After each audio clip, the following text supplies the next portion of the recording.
Properties of matrices. यहाँ पे देखो दो प्रॉपर्टीज होती है। If A is a square matrix of order N और आपसे ये पूछा गया है कि डिटर्मिनेंट के की वैल्यू क्या होगी, तो आंसर होगा k raise to the power n into determinant A. वैसे ही डिटर्मिनेंट एडजॉइंट ए के बारे में पूछा जा रहा है, तो इसकी वैल्यू होगी determinant A raise to the power N minus one. इस पे प्रॉब्लम्स मैंने ऑलरेडी होमवर्क में दे रखा है, आप उस पर ट्राई कर सकते हो। रिलेशन एंड फंक्शंस, रिफ्लेक्सिव की डेफिनेशन ऑलरेडी क्लास में मैंने बताया था कि अगर आपके पास कोई रिलेशन है और रिलेशन में दोनों एलिमेंट सेम होते हैं, दोनों एलिमेंट्स रिलेशन में है, तो हम उसको रिफ्लेक्सिव बोलते हैं। सिमेट्रिक में क्या होता है, अगर ए कॉमा बी प्रेजेंट है तो इसका रिवर्स ऑर्डर प्रेजेंट होना चाहिए। ए कॉमा बी अगर रिलेशन में प्रेजेंट है तो इसका रिवर्स ऑर्डर बी कॉमा ए वो भी रिलेशन में प्रेजेंट होना चाहिए। ट्रांजिटिव में हमने दो एलिमेंट्स लिए ए कॉमा बी और सेकेंड एलिमेंट ऐसा लिया जो इस बी से स्टार्ट हो रहा है, बी कॉमा सी। देखो यहाँ बी और बी कॉमन है, दोनों कैंसिल हो गए। ए कॉमा सी उस रिलेशन में प्रेजेंट होना चाहिए। तो ये ट्रांजिटिव के लिए हम हमेशा दो एलिमेंट्स लेते हैं, ए कॉमा बी और दूसरा इससे स्टार्ट होने वाला एलिमेंट। ये दोनों हटा देंगे कॉमन एलिमेंट को, जो एलिमेंट बचेगा वो रिलेशन में प्रेजेंट होना चाहिए, तभी वो ट्रांजिटिव होगा। लास्ट में आते हैं इक्विवेलेंस रिलेशन। इसके बारे में पता है, अगर कोई relation reflexive, symmetric as well as transitive होता है तो हम उसको क्या बोलते हैं, इक्विवेलेंस रिलेशन। यहां तक नोट डाउन करो।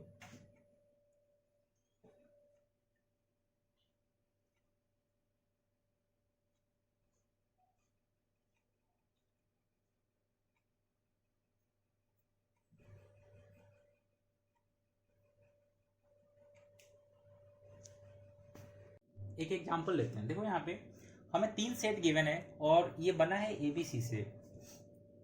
हमें ये देखना है, ये तीनों रिलेशंस को चेक करना है कि रिफ्लेक्सिव, सिमेट्रिक, ट्रांजिटिव ये है या नहीं है। मैंने एग्जांपल के लिए एक ही प्रॉब्लम सॉल्व करा है। मैंने रिलेशन R1 को कंसीडर किया। अब देखो यहाँ पे रिलेशन R1 रिफ्लेक्सिव तभी हो सकता है जब इसके सारे एलिमेंट सेम सेम हो। देखो इसको किससे बनाया गया था, ABC से, तो इसके अंदर में A कॉमा ए होना चाहिए, B कॉमा बी होना चाहिए, C कॉमा सी होना चाहिए। आप इस रिलेशन को ध्यान से देखो, ये तीनों चीजें इसमें प्रेजेंट है, सेम सेम एलिमेंट्स प्रेजेंट है, दैट्स वाई ये रिफ्लेक्सिव हुआ। अब आते हैं सिमेट्रिक पे। सिमेट्रिक कैसे देखते हैं, सिमेट्रिक देखने के लिए क्या कंडीशन होती है अपने पास कि अगर ए बी प्रेजेंट है तो उसका रिवर्स ऑर्डर भी प्रेजेंट होना चाहिए। अगर मैं देखूं यहाँ पे तो ए बी प्रेजेंट है रिलेशन R1 में, तुम देख सकते हो यहाँ पे कि R1 में ए बी प्रेजेंट है, बट इसमें बी ए नहीं है। जबकि सिमेट्रिक होने के लिए अगर ए बी है तो उसके अंदर बी ए होना चाहिए। तो सिंस इसमें बी ए नहीं है, that's why R1 is not symmetric. Similarly अगर मैं इसकी बात करूं ट्रांजिटिव की, तो देखो यहाँ पे हमने रिलेशन में देखा कि B कॉमा सी प्रेजेंट है और C से स्टार्ट होने वाला दूसरा एलिमेंट C कॉमा ए।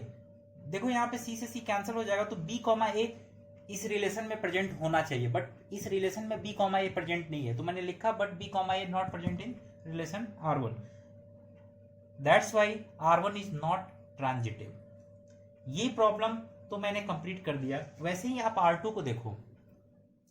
अगर मैं आपसे पूछूं कि R2 रिफ्लेक्सिव है, तो देखो यहाँ पे सेम सेम एलिमेंट्स प्रेजेंट नहीं है, तो R2 की अगर रिफ्लेक्सिव होने की मैं बात करूं तो ये रिफ्लेक्सिव नहीं है।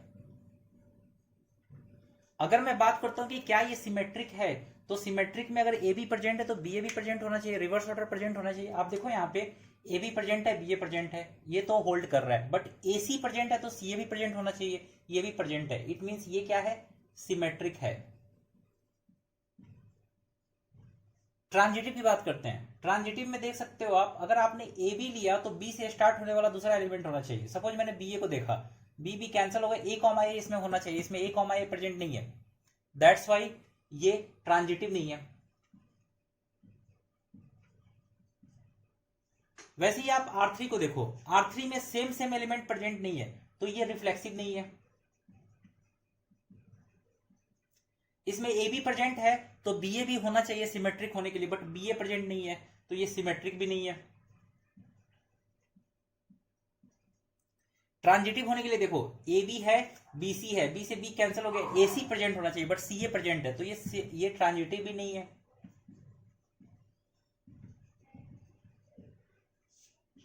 ऐसे ही जब भी आपको ये चीज चेक करनी होती है कि रिफ्लेक्सिव है, सिमेट्रिक है, ट्रांजिटिव है, तो सबसे पहले आपको ऐसा सेट बना के लाना पड़ता है। कभी कभी इक्वेशन के फॉर्म में गिवन होता है 3x minus Y equals to 0, तो आपको y इक्वल टू 3x करना है, x की वैल्यू पुट करनी है, y कैलकुलेट करना है, ये फॉर्म बनाना है, ऑर्डर्ड पेयर बनाने हैं, और फिर जो कंडीशन मैंने बताया उसको आपको चेक करना है। इसको आप नोट डाउन कर लो।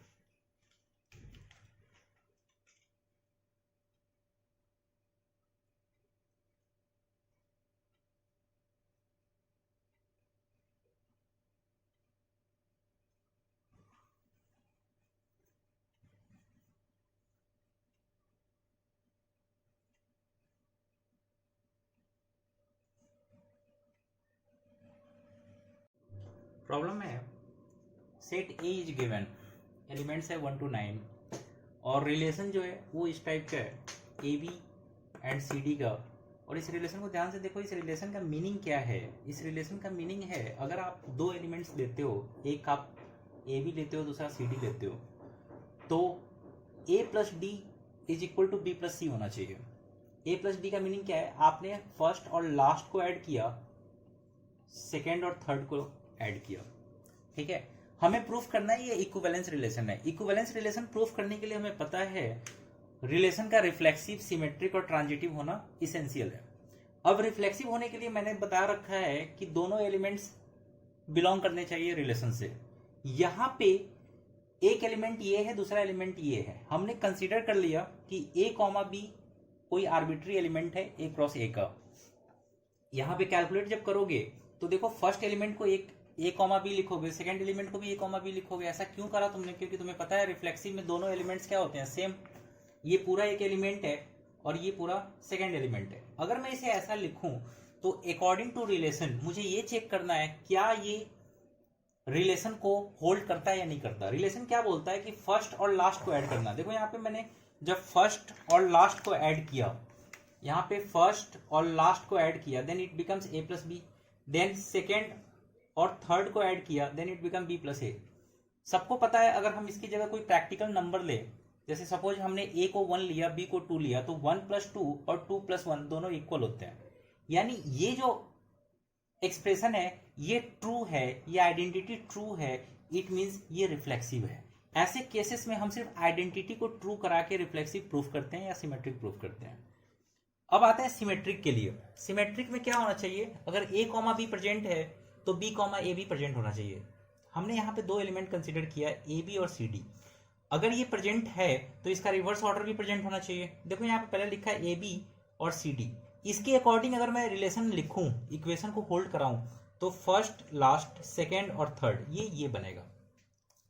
अगर मैं इसके ऑर्डर को रिवर्स कर दूं, C comma D, A comma B, जब मैंने इसके अकॉर्डिंग लिखा, then C plus B, D plus A, C plus B और डी प्लस ए। तुम तो ध्यान से देखो, ये दोनों इक्वेशन क्या है, सेम इक्वेशन है। ये दोनों आइडेंटिटी, दोनों जो इक्वेशन लिखी गई है वो ट्रू है। अगर ये दोनों ट्रू है, इट मीन्स ये क्या है, सिमेट्रिक। सिमिलर वे में ट्रांजिटिव के लिए आएंगे। ट्रांजिटिव में हमारे पास तीन एलिमेंट्स होते हैं, ए कॉमा बी, बी कॉमा सी, और फाइनली हमें क्या आना चाहिए, ए कॉमा सी रिलेशन में आना चाहिए। देखो यहाँ पे तीन एलिमेंट हमने लिए, A B C D E F. पहले मैंने लिखा है ए बी और सी डी एलिमेंट थे, तो ये इस रूल को फॉलो करेंगे, इस वाले रूल को, इस रूल को फॉलो करा के मैंने ये चीज लिख दिया। वैसे ही अब मैंने सी डी से स्टार्ट होने वाला एलिमेंट लिया, सी डी ई एफ, ये रिलेशन लिख दिया। अगर मैं इन दोनों को ऐड कर दूं और सॉल्व करूं तो मुझे फाइनल रिलेशन ये मिलता है, और ये इंडिकेट करता है कि ए कॉमा बी और ई कॉमा एफ रिलेशन को तुम ध्यान से चेक करो तो ये ट्रांजिटिव होने के सारे कंडीशन को फुलफिल कर रहा है। दैट्स वाई ये ट्रांजिटिव है। नोट ऑन करो।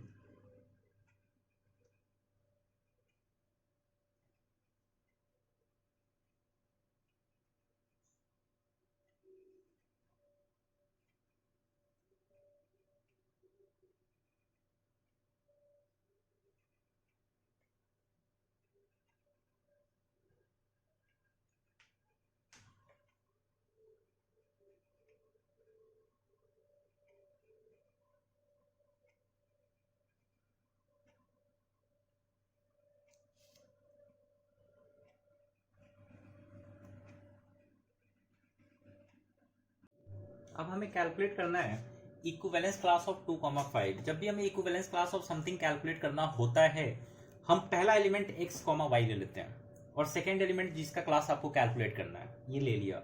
अब ये रिलेशन को कैसे डिफाइन करता है? रिलेशन में क्या कंडीशन है कि first and last, second and third दोनों का सम इक्वल होना चाहिए। मैंने ये सेम केस करा, x + 5 एंड 2 + y।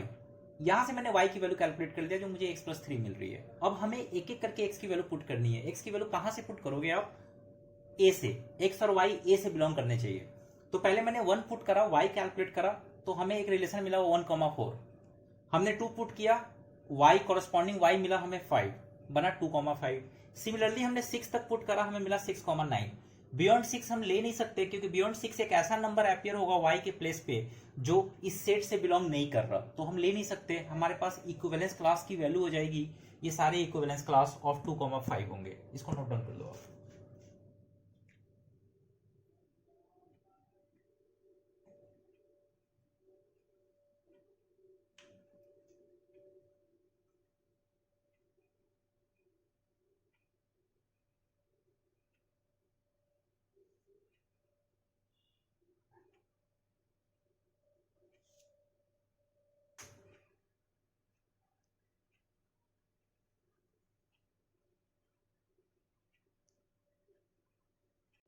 इस प्रॉब्लम को ध्यान से देखना आप। इसमें गिवन है कोई फंक्शन है f जिसको real number two real number define किया गया है और वैल्यू है इसकी fx = 10x + 7। हमें gx कैलकुलेट करना है। कंडीशन हमें दे रखा है गॉफ और फॉग दोनों इक्वल है। कभी भी याद रखना आप, गॉफ और फॉग अगर इक्वल होते हैं तो इसका मीनिंग होता है कि ये इन्वर्टिबल फंक्शन था। और इन्वर्टिबल फंक्शन का मीनिंग क्या होता है कि 1 1 एंड ऑन 2 होना चाहिए। अगर ये इन्वर्टिबल फंक्शन है, आपसे बोला गया जीएक्स कैलकुलेट करो, तो इसका मीनिंग ये बैठता है कि आपको इसका इनवर्स कैलकुलेट करना है। इनवर्स कैलकुलेट करने के लिए हमारे पास क्या कंडीशन होती है कि हम fx = y पुट करते हैं। हमने पुट करा fx = y और हम क्या कैलकुलेट करते हैं, x in terms of y हमने कैलकुलेट कर दिया। अब हमें सिंस हमें gx निकालना है तो हम x को gx लिख देंगे और ये सारा टर्म x में कन्वर्ट करके लिख देंगे क्योंकि ये फंक्शन ऑफ x है। यही इसका आंसर हो जाएगा। इसमें ध्यान देने वाली जो बात है वो बस इतनी है कि जब भी आपको ये कंडीशन दी जाती है, इसका मीनिंग होता है फंक्शन इन्वर्टिबल है और आपको उसका इनवर्स कैलकुलेट करना है। नोट डाउन करो।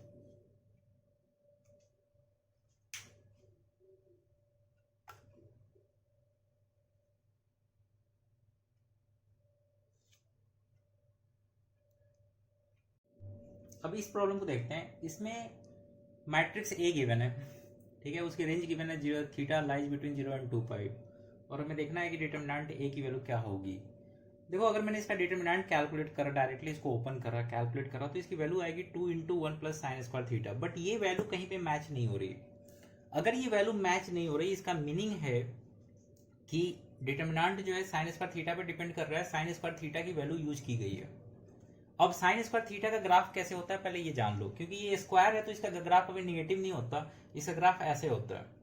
और इसकी तुम देख सकते हो लोएस्ट वैल्यू 0 होती है और हाईएस्ट वैल्यू 1 होती है। तो हमने क्या लिखा कि maximum value of sin² theta = 1, minimum value of sin² theta = 0। अब हमें इस डिटर्मिनेंट की मैक्सिमम और मिनिमम वैल्यू निकालनी है। क्यों निकालनी है? क्योंकि तुम यहाँ ऑप्शंस में देख सकते हो, तुम्हें दो वैल्यू गिवन है, ये मिनिमम, ये मैक्सिमम, ये मिनिमम, ये मैक्सिमम, मिनिमम, मैक्सिमम।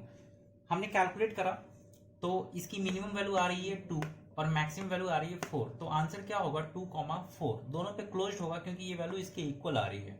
ये इसका आंसर है। नोट डाउन करो।